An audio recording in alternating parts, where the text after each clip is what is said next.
संसार काय तिच्या ठाई सत्य डोळ्याने पाही दंड दुष्टांना देई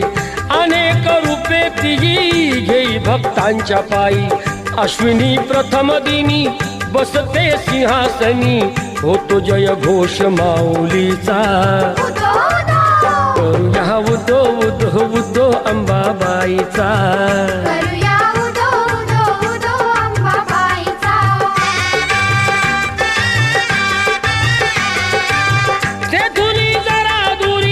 स्वामीजी गगनगिरी अंश तो परमेश्वरी भक्ती दत्ताची खरी गुहेत स्थान जरी बाजूला खोल दरी रूपते त्यांचे जणू शिवशंकरा परी भेटूया त्यांना चला पाहू ईश्वरी